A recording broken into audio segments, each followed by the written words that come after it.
Hi guys, మొన్న మేము పెంచలకోనకు పోయి అదే దారిలో మేము ఇంకా సోమశిల డ్యామ్కి కూడా వెళ్ళినామండి. ఇది సోమశిల డ్యామ్కి వెళ్ళే దారి. ఇంకా అక్కడికి వెళ్ళేసి ఆ తర్వాత ఇంకా ఇంటికి వచ్చేసినాము. సోమశిల డ్యాము చాలా బాగుంది. ఇంతకుముందు కూడా నేను చూసినా, మళ్ళీ ఇది రెండోసారి నేను చూడడము. ఇది దాని కింది ఫ్లో నీళ్ళంతా ఇదంతా బాగునింది. మా పాప ఇంకా ఎప్పుడు చూడలేదంట, అంటే ఇంకా అక్కడ పెంచలకోనకు పోయి ఇంకా అట్లే అని చెప్పేసి పోయినాము. మా వీడియో నచ్చితే ఒక లైక్ చేసి మా ఛానల్ను సబ్స్క్రైబ్ చేసుకోండి, మీ ఫ్రెండ్స్కు షేర్ చేయండి. మా సోమశిల డ్యామ్ చూసిన తర్వాత, వీడియో చూసిన తర్వాత కామెంట్ పెట్టేసేయండి. చూడండి, కిందనే పార్కింగ్ చేసుకున్నాము.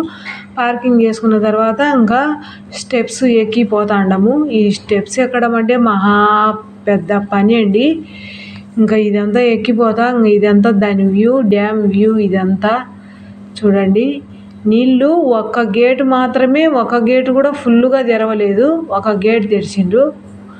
హాఫో ముక్కాలో తెరిచినిండ్రు. అవి ఫ్లో అవుతాయి నీళ్ళు. బ్యాక్ వాటర్ కూడా చాలా దండిగా ఉన్నట్టుండయండి. Back water, dam back.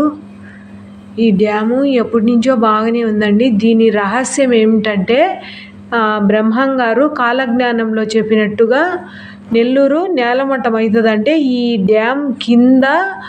మరి అది ఎట్లా కట్టినరో మనకైతే తెలియదు. మా పెద్దవాళ్ళంతా చెప్తా అంటే నేను కూడా మీకు చెప్తా అండా. ఇది నాకు కూడా కన్ఫామ్గా తెలియదు, మా వాళ్ళు చెప్తా ఉంటే నేను వినేసి చెప్తా అండా.